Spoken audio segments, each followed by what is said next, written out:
በስመ አብ ወወልድ ወመንፈስ ቅዱስ አሐዱ አምላክ አሜን። ገና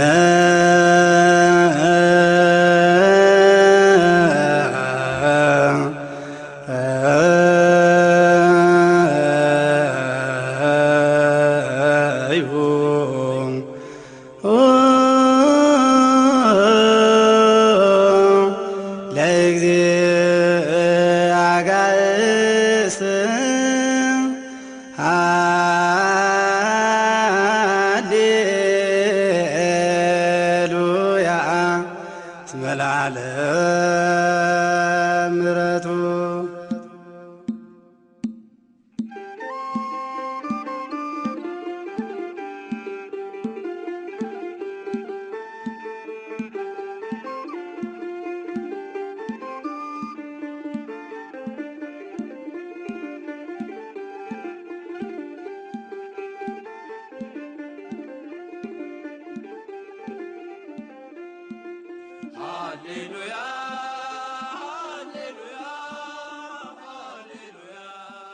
ካልኣይ ክፋል ምእተዊ ብዛዕባ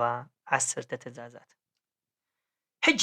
ናብተን ሓፈሻዊ ናብተን ትእዛዛት ምእተዊ ክንወስድ እንታይ ይመስላተን ትእዛዛት ንርአየን። እቲ ትእዛዛት ጥቕልል ብዝበላ ኣብ 10 ከምዚ ይመቕላ። ተቐዳሚት ሕጊ ብጀካይ ካልኦት ኣማልኽቲ ኣይኻሉኻ እያ። ካልአይቲ ሕጊ ምስልን ስእልን ኣይትግበር፣ ኣይትስገደሎም፣ ኣይተገልግሎም እያ።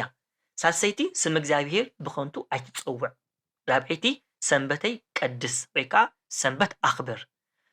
ሓምሸይቲ ኣቦኻን ኣዲኻን ኣኽብር። ሻድሸይቲ ኣይትቕተል። ሻውዓይቲ ኣይትዘሙ። ሻምነይቲ ኣይትስረቕ። ታሽዐይቲ ኣይትሓሱ። ዓስረይቲ ከዓ ኣይትመነ እያ። እዚአን 10 ትእዛዛት እዚአን ክንሪአን ከለና ብዘይካ ክልተ ራብዒትን ሓምሸይትን ሕጊ ካልኦት ኩለን ኣሉታዊ እየን። ብኣሉታዊ እየን ዝነገራ። ንኣብነት ኣይትግበር፣ ኣይተምልኽ፣ ኣይሃሉኻ፣ ኣይትዘሙ፣ ኣይ እንዳበለ ብኣሉታዊ እየን ዝነገራ ወይ ከዓ ብኔጋቲቭ እየን ዝነገራ። ሓቀይ ከመይ ንኣብነት ተቐዳሚት ሕጊ ውሰድዋ ብጀካይ ካልኦት ኣማልኽቲ ኣይሃሉኻ እያ። ካልአይቲ ሕጊ ከዓ ምስልን ስእልን ኣይትግበር፣ ኣይትስገደሎም፣ ኣይተገልግሎም እያ። ሳልሰይቲ ሕጊ ከዓ ስም እግዚኣብሔር ብኸንቱ ኣይትፀውዕ። ሕጂ ኣስተቢልኩምሉ ኣለኹም ኣይ እንዳበለ ክንገብሮ ዘይግባአና ሕጊ ዝነገር። ሕጂ ሸሞንተን ከምኡ እየን። ብድሕሪ ትሕቲልኩም ድሕሪ ቀፂልኩም ኣይትቕተል፣ ኣይትዘሙ፣ ኣይትሓሱ፣ ኣይትስረቕ፣ ኣይትመነ ኢለን እዚአን እንድሕሪኢኹመን ሸሞንተን ክንገብረን ዘይግብአን እየን። ካብዚአን 10 እተን ክልተ እታ ራብዒት ሕጊ ሰንበተይ ቀድሳ ኣኽብራ ሓልዋ ይብል። ድሕሪ ከዓ እታ ሓምሸይቲ ሕጊ ከዓ ኣቦኻን ኣዲኻን ኣኽብር ይብል። ሕጂ እተን ክልተ ክግበራ ዝግብአን እየን። እተን ዝበዝሓ እተን ሸሞንተን ግና ክንገብረን ዘይግብአን እየን። ሕጂ ብዙሕ ግዜ ፍላይ ገለገለ ሰዋን ንምንታይ እዩ ኣይትግበር ንምንታይ ክንገብሮ ዝግባአና ዘይነገርና ክንገብሮ ዘይግባአና ጣይ ዝነግረና ዝብል ኣተሓሳስባ ወይ ከዓ ዘረባ ኣሎ። ሕጂ እዚአን ሕግታት እዚአን ከማን ገለገለ እዋን ከምዚ ናጽነትካ ዝገፋኻ ምሽ እዛ ኣይትግበር ኣይተንክፍ ኣይ ጥራይ ኮይኑ ኩሉሲ ክንገብሮ ዘይግባአና ጥራይ ኢልካ ገለገለ እዋን ከማን ከምዚ ሓርነትካ ናጽነትካ ዝኽልክል ጌርካ ዝንገረሉ ኣጋጣሚታት ከማን ኣሎ። ሕጂ ንምንታይ እዩና ብከምዚ ነጊርና? ቀዳማይ ነገር እዚኦም ህዝቢ እዚኦም ካብ ባርነት ግብፂ እዮም ወፂኦም ዘለው። ኣብ ግብፂ ከዓ ብዙሕ ዝገብርዎ ዝነበሩ ብዙሕ ልማዳት፣ ብዙሕ ጋዓገልጠማት፣ ብዙሕ ፀያፍ ነገራት ገይሮም ኣለው። ብዙሕ ነገር ሒዞም እዮም ዝመፁ ዘለው። ሕጂ እንታይ ዝገብር ዘሎ መስለኩም? መጀመርታ ነቲ ኣብ ግብፂ ዘጥረይዎ ሕማቅ ነገራት ምእንቲ ከፍርሶ ስለ ዝኾነ ዝግባእ ዝበዝሐቲ ሕግታት ክንገብሮ ዘይግባእ እዩ። ብኻልእ ዛረባ ንኣብነት ኣብ ግብፂ ብዙሓት ኣማልኽቲ ነይሮም። ስለዚ እንታይ ኢሎም ብጀካይ ካልኦት ኣማልኽቲ ኣይሃሉኻ ብምባል ምዕገቲ ገብረሉ ኣሎ። ሕጂ ምዕገቲ ምግባር ማለት ሕጊ እንታይ ዝበሃል ናጽነትካ ምኽልካል ኣይኮነን። እንታይ ዳይ ውሕስነትካ ምሕላው እዩ። ንምንታይ እዩ بزخلكل منقدتن حق تنجرن تيلنا حرنتنا أي زحلونا زلو بركس حرنت كناصنت كازحلو وحسنت مزهلو أيو نابنت أبنت كبكم أبت معلتو نبرنا خمانكم يحق لنا نابنت ميكنا استمهرنا ويكا ميكنا لايسنس زوز أنا سبات ويكا ناي ميكنا نزور سبات حق خنمهارن كلنا زبز حتى حقتان نحراس تبيلكم لن ويكا بصرقيا خنكيدن كلنا رأي وانتن حقتات مبزحة انتن حقتات زخل كليان حقي نابنت كاب 5 أي تحلف كاب 8 أي تحلف كاب 3 أي تحلف ويكا كاب يمان كنمصن كلنا كاب يمان زمصا مكينا قدامنت حاب مش تن حقتات نتن بتصقام نحلمصنا غنا بيمان زمصا خصا زحلفا تصبي اي تحلف ندابلنا كل غزي بخمس منقد ولا تحق معلتاو هيوتنا معلتاو نابرانا نتقملو نغرات كمان بخومينا نحلف حجي اسو انت اي زياده زهبنا انتلنا اسو زياده هيوت يزهبنا وحسنات يزهبنا حرنتنا حق حرنتك حق مزهلو اي وحسنات زهلوا حرنت مالت كم زقدب الو اي مخال مالتي يكونن حدا سب نو حرنت إلو كحسبن كله سب بزح غزي دليتك مغبار غيرو زغلصو سب الله بقى ناصنت كخبال كله سب زدل اي مغبار سب زدل اي بقى بزدل منقد مخاد إلو زحسب سب الله ግን ካብቶም መክሮ ከም ንፈልጦ ሰብ ዝደልዮ ነገር እንድሕጊሩ ባርያ ናይቲ ዝደልዮ ነገራት ይዝገብር ንኣብነት ኣነ ከም ድሌተይ ክዝሙ ይኽእል ኢሉ ሰብ ኣብ ዝሙት እንተወዓለ ባርያ ናይ ዝሙት እዩ ዝኸውን ሰብ ኣነ ድሌተይ ኣነ ከም ዝደልየኹ መስተ ክሰቲ ይኽእል እንተበለ ባርያ ናይ መስተ እዩ ዝኸውን ሰብ ኣነ ድሌተይ ከም ዝደልየኹ ክበልዕ ይኽእል እንተበለ ባርያ ናይ ብልዒ እዩ ዝኸውን ድሌትካ ምግባር ናጽነትካ ኣይውጀልካኒ እኳ ዳ ባርያ ናይቲ ትገብርዎ ዘለኻ ነገራት እዩ ዝገብረካ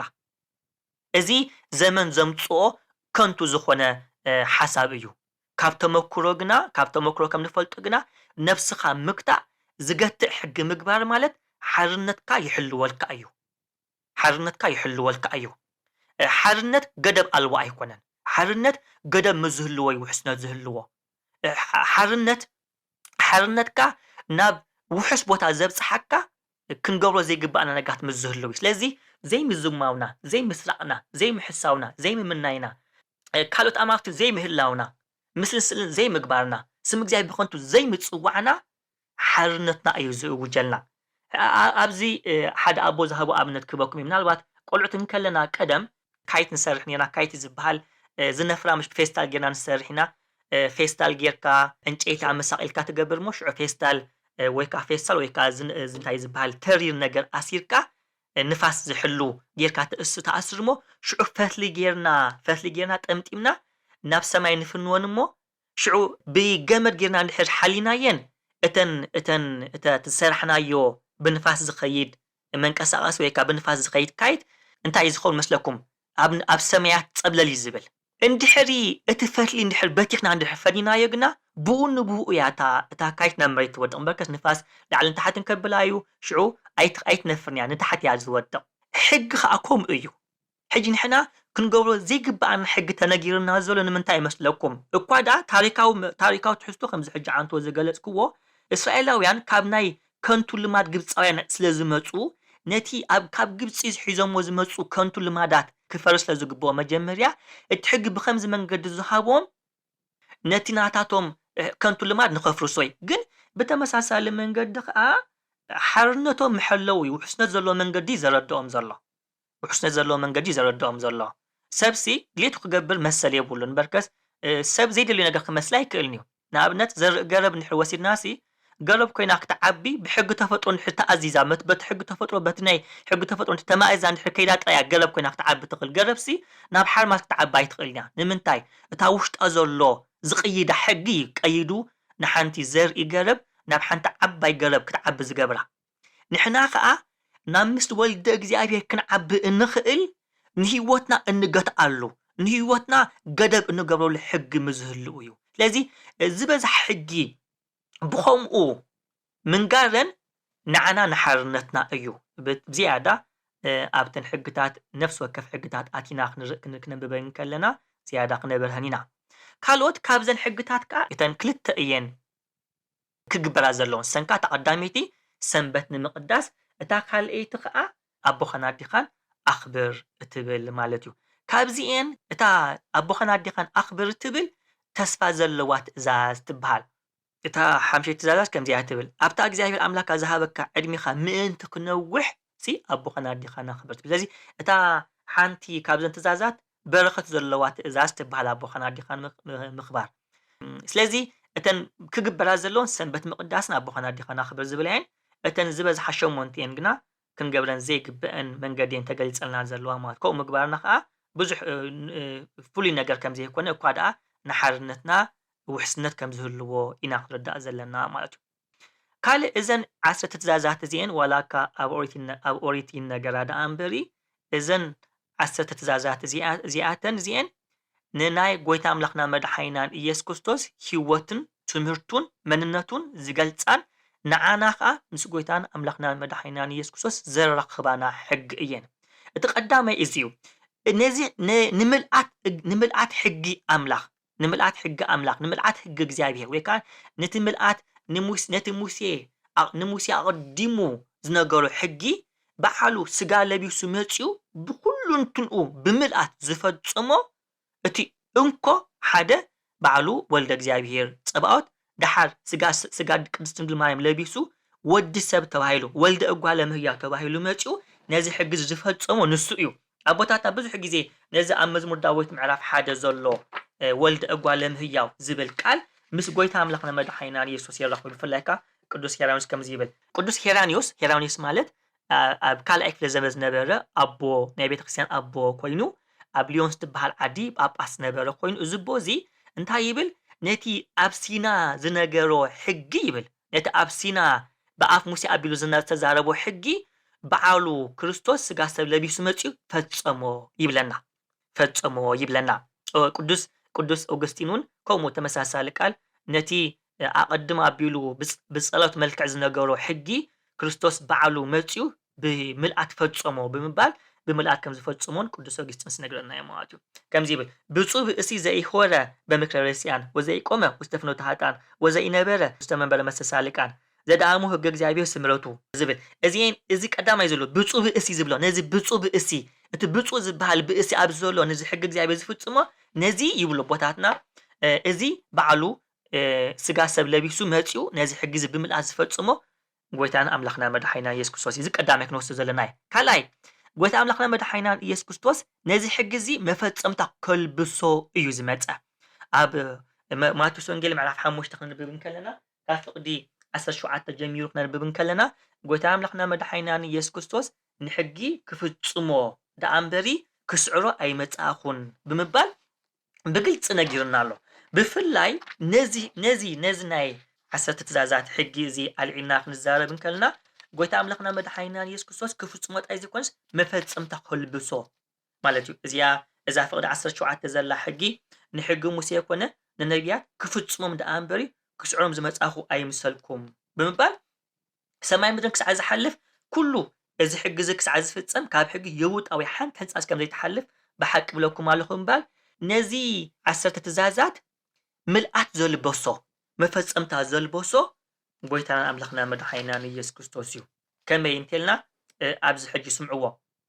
ካብ ፍቅዲ 21 ጀሚረ ከም በበልኩም ነቶም ቀዳሞት ይብል ዝቀተለ ክፍረዶ እዩ እሞ ኣይትቅተል ከም ዝተባሃለ ሰሚዕኹም ኣለኹም ሕጂ ነቲ ኣብ 10 ትእዛዛት ዘሎ ሕጊ ዘምፅእ ዘሎ ኣነ ግና ይብል ንሓዉ ዘቆጥዕ ዘበለ ኩሉ ክፍረዶ እዩ ንሓዉ ጨርቃም ዘብሎ ድማ ኣብ መጋብያ ክፍረዶ እዩ ኣተዓሻ ዝብሎን ገሃነም እሳት ክፍረዶ እዩ ብለኩም ኣለኹም እምበር መብኣኻ ናብ መሰዊኻ እንተምፃእኻ ሓዉኻኻ እንተተቐይሙልካ ምህላው እንተዘከርካ ብምባል ሕጂ ሕሰብዎ ኣብ ኦሪት ኣይትቅተል ዝነበረ ጣይ ሕጊ ጎይታ ኣይትቆጥዕ ኣይትፃረፍ ጨርቃም ኣይትበል ኣይትንዓቅ እንዳበለ የግፍሖ መፈፀምታ ይልብሶ ኣሎ ሽዑ ፍቅዲ 27 ካርኣዩ ኣይትዘሙ ከም ዝተባሃለ ሰሚዕኹም ኣለኹም ኣነ ግና ንጓል ኣንስተይቲ ርእዩ ዝትምንያ ኩሉ ብልቡ ፈፂሙ ኣብ ኣዘሞ ብለኩም ኣለኹ ብምባል ብስጋ ምስ ሓንቲ ጓል ብምድቃስ ኣይዘይኮነ ዝሙት ዝበሃል ጎይታ ኣምላኽና መድሓኒና ኢየሱስ ክርስቶስ እንኮላይቲ ብዓይኒ ሪኡ ዝምነያውን ናብ ዝሙት ከም ዝኾነ ናብ ዝሙት ስለዘብፅሓካ ዝሙት ከም ዝኾነ ኣብዚ ጎይታ ኣግፊሑ መፈጸምታ ኣልቢሱ ይነግረና ኣሎ ማለት እዩ። ካልእ 10 ትእዛዛት እዚኣተን ንጎይታ እየን ዘመልክታን ዘግህዳን ዝነግራናን እየን። ንኣብነት ተቐዳሚቲ ብጀካይ ካልኦት ኣማልኽቲ ኣይሃሉኻ ንጎይታ ኣምላኽና መድሓኒ ኢየሱስ ክርስቶስ ዘግዳ እምበርከስ እቲ ንሕና እነምልኾ ንሕና እንሰግደሉ ንሕና እንኽብሮ ንሕና ንዓና ፈጣሪና ንዓና መድሓኒና ንዓና ጎይታና ኢየሱስ ክርስቶስ እዩ። ስለዚ ብጀኩ ካልእ መድሓኒ የብልናን ብጀኩ ኣብ ምድሪ እንሰግደሉ የብልናን ነዚና ነግር ማለት ተኻሊት ሕጊ እንታይ ኣትብል ምስልን ስእልን ኣይትግበር ሕጂ ምስሊ ናይቲ ዘይረአ ኣምላኽ ዝብሎ ንጎይታ ኣምላኽና መድሓኒና ኢየሱስ ክርስቶስ ምሽ ዕብራውያን 1 ዕብራውያን 2 ተንቢብኩም ከምኡ ክለኩም ክነግረና እዩ። ስለዚ ምስሊ ናይቲ ዘይረአ ኣምላኽ በዓሉ እቲ ምስሊ እግዚኣብሔር ኣቡ ምስሉ ኣቡ በዓሉ ጎይታና ኢየሱስ ክርስቶስ ካልእ ምስሊ የለን። ስለዚ ንሕና ብምስሊ ብዕራይ ወይ ከዓ ብምስሊ ኳኽብቲ ወይ ከዓ ብምስሊ ኣብ ሰማይ ዘሎ ፍጥረታት ምስሊ ስእልና ይንገብርና እንታይ ደኣ ንዑ ነቲ ስጋ ድንግል ማርያም ዝለበሰ ጎይታ ንዑ ስኢልና ንዑ ንሰግደሉ እምበርከስ ንዑ ንሰግደሉ ዘለና እቲ ስእሊ እቲ ንምስሊ ንጎይታና ኢየሱስ ክርስቶስ ለዝውክል ማለት ስለዚ ተኻሊት ሕጊ ንስያ ሳሰይቲ ሕጊ ካ እንታይ እያ ስም እግዚኣብሔር ብኮንታይ ትፅውዕ ኣብ ግብረ ሐዋርያት ምዕራፍ 4 ከምኡ ይብል እዩ ከምኡውን ኣብ መልእክቲ ጳውሎስ ከምኡ ይብል እንታይ እዩ ዝብል ኩሉ ብርኪ ንስም ኢየሱስ ክርስቶስ ጎይታ ክሰግደሉ ኣለዎ ይብል እቲ እንኮ ክንድሕነሉ ዝግባአና ስም ኢየሱስ ክርስቶስ እዩ። ስለዚ ስም እግዚኣብሔር ብኮንታይ ትፅውዕ ማለት ስም ጎይታና ኢየሱስ ክርስቶስ ኣዝዩ ክቡር ስለ ዝኾነ ንስም ጎይታና ኢየሱስ ክርስቶስ ክንጥንቀቀሉ ከም ዝግባአና ንሕና ንድሕነሉ ስም ከዓ ስም መድሓኒና ስም ኢየሱስ ክርስቶስ ከም ዝኾነ ኩሉ ብርኪ ከዓ ኢየሱስ ክርስቶስ ጎይታ ኢሉ ብብርኪ ክሰግደሉ ከም ዝግባአና ልዕሊኡ ካልእ ክንሰግደሉ ዝግባአና ስም ከም ዘየለ ከዓ በቲ ናይ ኣምልኾ ማለት በቲ ናይ ኣምልኾ ስሙ ካልእ ስም ከም ዘየለ ይነግረና። ስለዚ ኩሉ ሕጊ ምስ ናይ ጎይታና ኢየሱስ ክርስቶስ ተተሓዘ እዩ። ራብዒት ሕጊ እንታይ እያ ሰንበተይ ቅዱስ እያ ሕጂ ሰንበት መዓልቲ ዕረፍቲ እያ ምሽ ጎይታና ኢየሱስ ክርስቶስ ኣብ ማቴዎስ ወንጌል ነንብቦ እንታይ እዩ ዝብል ወዲ ሰብሲ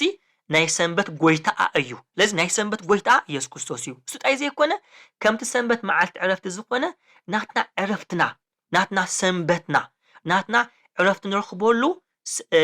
ንረኽበሉ መዓልቲ ኣይኮነ ዕረፍቲ ዝበካ ዝያዳ እኳ ዳ ምስ ጎይታና ኢየሱስ ክርስቶስ ርክብ ምህላው ስለዚ ናትና ሰንበትና ናትና ዕረፍትና ጎይታና ኢየሱስ ክርስቶስ እዩ።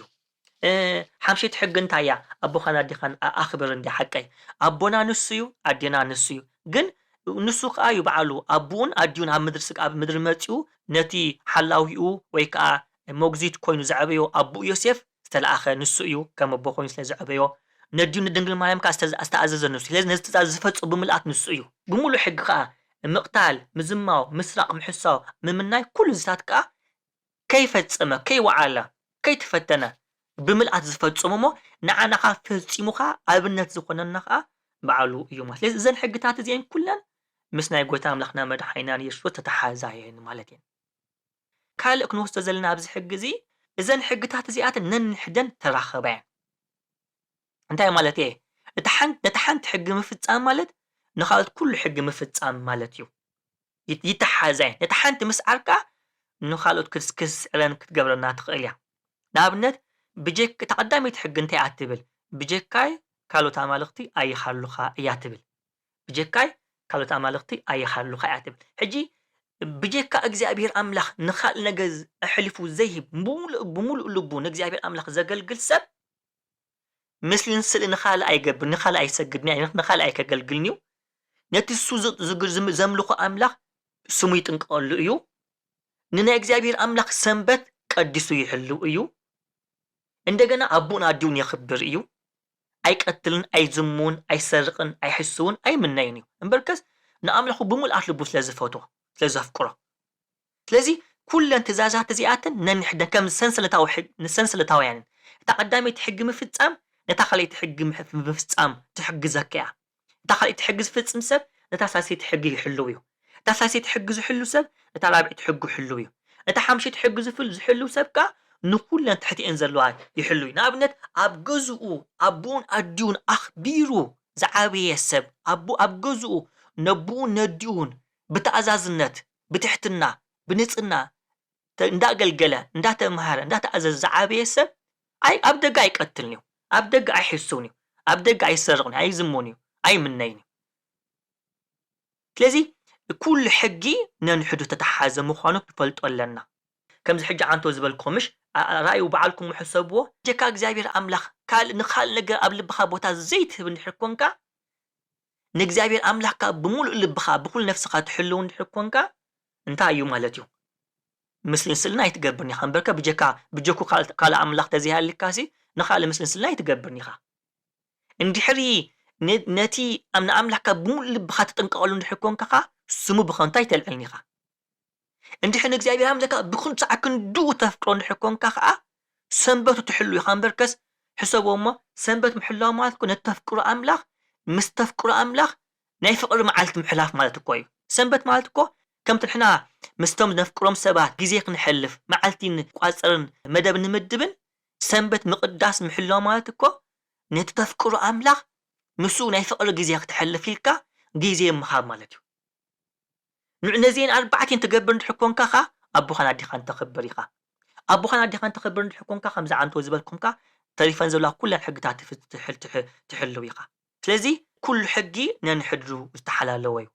ንእግዚአብሔር ኣምላኽ ብጀካ እግዚአብሔር ኣምላኽ ካልእ ኣማልኽቲ ኣብ ሂወቱ ዘእተወ እንታይ ይገብር ስለ ምስልን ክገብር እዩ ንኻልኦት ከገልግል እዩ ንጠንቆልቲ ከገልግል እዩ ንሰባት ኣብ ሂወቱ ኣምላኽ ኣማልኽቲ ገይሩ ከእትዎም እዩ ስም እግዚአብሔር ኣይክግደሰሉን እዩ ስም እግዚአብሔር ብሓሶት ክምሕለሉ እዩ ሰንበት ኣይቅድስን እዩ ሰንበት ተኸደ ጽቡቕ ተዘይኮነ ደቂሱ ይውዕል ስለዚ ኩለን ሕግታት ነንሕደን ተተሓሓዛየን ማለት እዩ ኩሉ ግዜ ኣቦታትና እንኮም እዮም ዝብሉ ሓንቲ ሕጊ ሓንቲ ሓጢኣት ነታ ካልእ ሓጢኣት እያ ትስሕባ ሓንቲ ሕጊ ጽድቅኻ ነታ ሓንቲ ጽድቂ ትስሕባ እያ ያዕቆብ እንድሓንቢብኩም እንታይ እዩ ዝብል በታ ሓንቲ ሕጊ ዝተዓንቀፈስ ብኩሉ ሕጊ ምሽ ተዓንቀፈ እዩ ዝብል ነታ ሓንቲ ሕጊ ዝሰዓራስ ንሙሉ ሕጊ ሰዓራን እዩ ዝብል ያዕቆብ ምዕራፍ 2 ፍቅዲ 10 ተንቢብና ነታ ሓንቲ ሕጊ ሰዓራ ብኩሉ ሕጊ ከዓ ይስዕራ እዩ ዝብል ሓቀይ ከምኡ ከዓ ኣብቲ ካልእ ከዓ እንታይ እዩ ዝብል ዝምነይ ሰብ ይሰርቕ ይሕስብ እዩ ዝምነይ ሰብ ይዝሙ እዩ ዝምነይ ሰብ ይቐትል እዩ ኩሉ ግዜ ከምዚ እዩ ምሽ ሓቀይ ትምኒት ንሓጢኣት ጥንሳ ሓጢኣትካ ንሞት ትወልዳ ይብል ያዕቆብ ከማን ነገራት በትምኒት ይጅምራ ሕጂ ክትምነይ ክጅምር ከለኻ ትሕሱ ኢኻ ክትምነይ ክንጅምር ከለና ንሰርቕ ኢና ንሕሱ ኢና ንዝሙ ኢና ሕጂ ኣብዚያ እያ ከምፃልኩም ደልዮ ዘለኹ እታ ቀዳመይቲ ሕጊ ምሕላውን ይብሉ ቦታትና እታ ዓስረይቲ ሕጊ ምሕላውን ከም ገመድ መጥመርያ ሕጊ እየን ይብሉ ቦታትና ሕጂ ሕስቦ ብጀካ እግዚአብሔር ካልኦት ኣማልኽቲ ዘይሃለዎ ሰብን እታ ዓስረይቲ ሕጊ ከዓ ዘይምነይ ሰብን ዳርጋ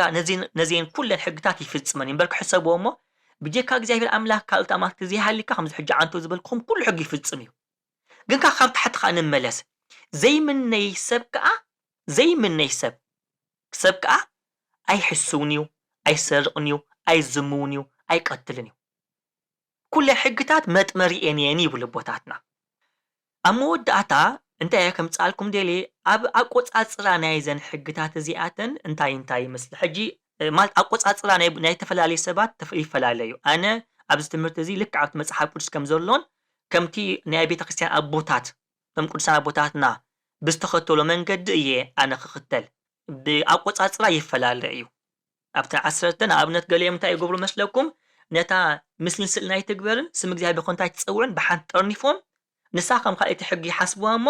ሽዑ ኣብ 10 ሕጊ እንታይ የምፁ መስለኩም እንታይ ዝበሃል ንብፃይካ ከም ነፍስኻ ኣፍቅር ኢሎም ዝውስኹላ ኣላ ይውስኹላ እዮም ግን እሳ ቅንዕታ ኣቆፃፅራ ወይ ከዓ ቅብልታ ኣቆፃፅራ ኮይና ንዓይ ትስምዓንን እያ እምበርከሲ እዛ ንብፃይካ ከም ነፍስኻ ኣፍቅር ትብል ሕጊ መጠርነፊት ናይቲ ሕጊ እያ ንኣብነት እንድሕሪ ከምቲ ዓንቶ ዘንብብኩልኩም ማቴዎስ ወንጌል ምዕራፍ 22 ተንቢብናዮ እንታይ ዝብል ምሽ ሓደ መምህር መፂኡ ናብ ጎይታ ኣምላኽና መድሓኒና ኢየሱስ ክርስቶስ መፂኡ እንታይ ኢሉ ዝሓቶ ጎይታይ ካብ ሕጊ ኣየን እያ ትዓቢ ምስ በሎ እንታይ ዝብል ጎይታና ኢየሱስ ክርስቶስ ነተን ኣብ 10 ትእዛዛት ዘለዋ ኩለን ኣብ ክልተ ጥቕልል ኣቢሉ እንታይ ኢሉ ገልፀን ተቐዳመይቲ ኢልዎ እታ ንእግዚአብሔር ኣምላኽካ ብምሉእ ልብኻን ብኩል ነፍስኻን ብኩል ሓሳብካን ኣፍቅሮ እዚኣ እታ ዓባይን ቀዳመይቲ ትእዛዝን እያ ብምባል ነተን ቀዳሞት 4 ኣብ ሓንቲ ጠርኒፍዎን ሽዑ እታ ካልአይቲ እትመስላ ከዓ ይብል ንብፃይካ ከም ነፍስኻ ኣፍቅሮ እያ ኣብዘን ክልተን ትእዛዛት እዚኣተን ብዘሎ ሕጊ ነቢያትን ተጠቃሊሉ ኣሎ ወይ ተሰቂሉ ኣሎ ብምባል ኣብ ነዘን 10 ትእዛዛት እዚአን ኣብዘን ጠቅሊልዎን ኣሎ ስለዚ እንታይ ዝገብር ዘሎ መስለኩም ጎይታ ኣቦታት ከረዱና እንከሎ ተን ቀዳሞት 4 ምሽ ብጀካ ክልታ ማልታ ይሓሉኻ ምስልን ስልና ኣይትግበር ኣይትስገደሎም ኣይተገልግሎም እንታይ ዝባል ስም እግዚአብሔር ብከንቱ ኣይትፀውዕ ሰንበተይ ቀድስ እዚአን 4 ነዚአን ምልከታ ሽዑ ኣቦኻን ኣዲኻ ናኽብር ኣይትቅተል ኣይትዘሙ ኣይትሓሱ ኣይትስረቅ ከምኡን ኣይትመነ እዚአን ከዓ ንብፃይካ ከም ነፍስኻ ኣፍቅር ዝብላ ሕጊ እዚአን መጠቃልያ ብኻልእ ዛረባ ከም ይመስለኩም እተን ቀዳሞት 4 ኣብ መንጎናን ኣብ መንጎ እግዚአብሔርን ዘለዋ ርክብ እየን እተን ዝተረፋ 6 ከዓ ኣብ መንጎናን ንሕድሕድና ማለት እዩ ካብ ኣቦኻን ኣዲኻ ምኽባር ጀሚልካ ዘይምቕታል ዘይምሕሳው ዘይምስራቅ ዘይምምናይ እዚአን ኩለን እዚአን ተጠቃሊለንካ ኣብ መንጎናን ንሕድሕድና ዘሎ እዩ ለዚ በቲና 4 ንሕና ንእግዚአብሔር ኣምላኽ ዘለና ኣምልኾን ስግደትን ፍቅርን ቅንኣትን ኣኽብሮን ንገልጸሉ እዩ እተን ተረፋ 6 ከዓ ኣብ መንጎ ነንሕድሕድና ዘሎ ፍቅርን ሰላምን እንሕልወለን እየን እዚአን 10 እየን ከዓ ኣብዚ ጎይታ ዝነገረና ሕጊ ከዓ ይጠቃለላ ማለት እዩ ዋላ ቅዱስ ጳውሎስ ከማን ኣብ ገላትያ ምዕራፍ 5 ልክ ከምኡ ይዝብል ኩሉ ትሕጊ ይብል ኩሉ ትሕጊ ብፃይካ ከም ነፍስኻ ኣፍቅር ብትብል ሓንቲ ቃል ይፍጸም ይብል ብፍላይካ ኣብ ሮሜ 13 ክነንብቦ እንከለና እቲ ንብፃዊ ዘፍቅር ንሕጊ ፈፂሞ እዩ እሞ እታ ንሓድሕድኩም ምፍቃር እንተዘይኮይኑ ንገለ እኳ ዕዳ ኣይሃልኹም እቲ ኣይትዘሙ ኣይትቅተል ኣይትስረቅ ብሓሶት ኣይትመስክር ኣይትመነ እተባሃለ ካልእ ትእዛዝ እውን እንተኾነ በዚ ንብፃይካ ከም ነፍስኻ ኣፍቅሮ ዝብል ቃል ክቱት እዩ ፍቅሪ ንብፃያ እከይ ኣይገብሮን እምበኣሲ ፍቅሪ መደምደምታ ሕጊ እያ ይብል እዚ ሮሜ 13 ኣሎ ማለት ስለዚ ኣብ ቆፃፅራ ገለገሊኦም ነተን ክልተ ጠርኒፎም ሽዑ ኣብ መበል 10 ንብፃይካ ከም ነፍስኻ ኣፍቅር ትብል የምፅኦም ግን ከምዚ ሕጂ ዘንበብናዮ ከምዚ ቅዱስ ጳውሎስ ነገርና ኣቦታትና እውን ንኣብነት ቅዱስ ጎርጎርዮስ ዘኢንዝናዙ ብዛዕባ 10 ትእዛዛት ዝምልከት ዝገጠሞ ግጥም ኣሎ ኣብኡን ነዚአን ከምዚ ሕጂ ኣነ ዝገለፅኩም ብተቀዳመይቲ ብጀካይ ካውልታ ማለት ኣይሓሉካ ጀሚሩ ታ 10 መበል ኣይትመነ ኢሉ ዝድምድማ ካልኦት ኣቦታት እንተሪእና ከምኡ ገይሮም ዝድምድምዎ እዚ ከምኡ ስለዝኾነ ንዑ ኢና ክንክተል ኣብዚ ማለት እዩ ግን ካልኦት ንኣብነት ቅዱስ ኦግስጢን እንታይ ይገብር ይመስለኩም ብጀካይ ካውልታ ማለት ኣይሓሉካ ትብል ቀዳመይቲ ወሲዱ ምስኣ ምስልን ስልና ኣይትግበር ትብል ይጥርንፋ ሽዑ ካልእቲ ሕጊ እንታይ ይገብራ ስም እግዚአብሔር ብከንቱ ኣይትፀውዕ ይገብራ እሞ ሽዑ መበል 10 ግና እታ ኣይትመነ ትብል ንክልተ ይመቕላ ተቀዳመይቲ ንሰበይቲ ብፃይካ ኣይትመነ ኢሉ መበል 9 ሕጊ ይገብራ እሞ መበል 10 ሕጊ ግና ንግዝኡ ግዝኣቱ ብፃይ እንታይ ዝበሃል ባሮቱ ንብረቱ ኣይትመነ ትብልካ ከም መበል 10 ገይሩ ይወስዳ ማለት እዩ ግን ንሕና ግና ኣብዚ ትምህርትና እዚ ከምዚ ሕጂ ዓንቶ ዝገለጽኩልኩም ነዚን 10 ከም ዘርዚርየን ዘለኹ ኢና ክንጥቀመለን ማለት እዩ ኣብ መወዳእታ መደምደምታ ከምዚ ጎይታ ኣምላኽና መድሓኒናን ኢየሱስ ክርስቶስ ዝነገረና ቃል ንሕጊ ምፍጻም ማለት ህይወት ምርካብ ማለት እምበርከስ ከምዚ ኢሉ መለሰምሽ ከምኡ ግበር እሞ ብህይወት ክትነብር ኢኻ ኢሉ ይመሊስሉ ጎይታ ኣምላኽና መድሓኒናን ኢየሱስ ክርስቶስ ነቲ ናይ ዘላለም ህይወት ክወርስ እንታይ ክገብር ኣለና ምስ ጳውሎስ ናይ ዘላለም ህይወት ክንረክብ እንድሕር ኮይና ነዚአን ክንገብር ኣለና እዚአን ኩለንካ ኣብ ክልተ ይጠቃለላ እተን ቀዳሞት 4 ብጀካይ ካልኦት ኣማልክቲ ኣይሃሉካ ምስልን ስእልን ኣይትግበር ስም እግዚአብሔር ብከንቱ ኣይትፀውዕ ሰንበተይ ቀድሱ እዚአን ኩለን ኣብ መንጎናን ኣብ መንጎ እግዚአብሔር ዘለዋ እየን ስለዚ ንሕና ንእግዚአብሔር ዘለና ፍቅሪ ኣምልኾ እንገልፀሉ በዚ እያ ሕጂ ያው ኣብ መንጎና ኣብ መንጎ እግዚአብሔር ብከምዚ ተተኺሉሎ ማለት ካብ ሰማይ ናብ መሬት ዝኸይድ ትኹል እዩ እዚ ሽዑ ኣብ መንጎ ነንሕድሕድና ከዓ ንጋድም ማለት ሕጂ ያው ንጋድም ከዓ ኣብ መንጎ ነንሕድና ከዓ እንታይ ክንገብር ኣለና ማለት ካብ ኣቦኻን ኣዲኻን ካብ ገዛኻ ካብ ኣቦኻን ኣዲኻን ምኽባር ጀሚርካ ዘይምቕታል ዘይምዝማው ዘይምስራቅ ዘይምሕሳው ዘይምምናይ እዚአን ከዓ ኣብ መንጎ ነንሕድሕድና እንፍፅመን እየን ማለት ነዚአን ክንሕሉ እንከለና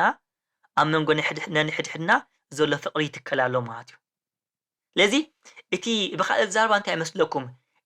ንሕና ንእግዚአብሔር ዘለና ኣምልኾ ዝግለጽ ዝገሓድን ዝቐንዕን ኣብ መንጎ ነንሕድሕድና ዘሎ ፍቅርን ሰላም ምዝሕለው እዩ لازم كم مخان بخال زار مسكل يزنقلكم زلهم مسكليو تحدى تخوليو لعل مش مسكل ناب كابل عن تحت اللوا إتن قدامه أربعة أممغنان أممغو إغزابير كابل عن تحتين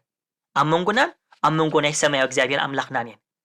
إتن شدشتا غنا أممغو نحد حدنين نقادنين انچيتي خا كنتكلن كلنا نحراس تبيلكم انچيت كنتكلن كلنا زتخلكايو انچيتي دولو زقنع بقادم جيركا مست عصرو مست دو مستبلو ايو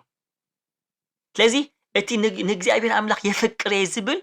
نبصايو كم نفسو خفكر الله بخال زاربا نزين شدشتين حقتات كمان كفصم الله مالتيو كان فقاد غزابير نزين حقتات زين كنفصم قبونا ايو نزين حقتات مفصامنا خا بهيوت كنبرنا ينبركس كومو غبرمو بهيوت كنبريخا سلازباله مالت لذي نزين حقنا بهيوت كمنبر كنفلط علنا بهيوت كنبر نزين حقتات كنفصمينا كابلومو جميرو ببحدا እንዳልዓልና كنمهارينا زمهارلو كله እግዚአብሔር አምላክ ነስተዑል ጥበቡ ይዓድለና አነ ነትዛረብ ዘለኹ ሓውኹም ነዝምሮ ዘለኹ ቃል ብግቡ ብትሕትና كمهر بتحتنا بنتصنا خزاربو بتصلوتكم والديو ناسيكم بتذكروني محصنكم سمعنا ولبنا يحضرلنا سمعنا تكبرتن فصمتكم كون قدس منفس واي خلينا ناي እግዚአብሔር አምላክ ቸርነት ናይ ድንግል ማርያም ማላድነት ናይ ኩሎም ቅዱሳን እግዚአብሔር ተራዳኢነት አይፈልየና ምስጋና ንአብ ምስጋና ንወልድ ምስጋና ንመንፈስ ቅዱስ ሎምን ኩል ሰዓነ ዘላለም ዓለም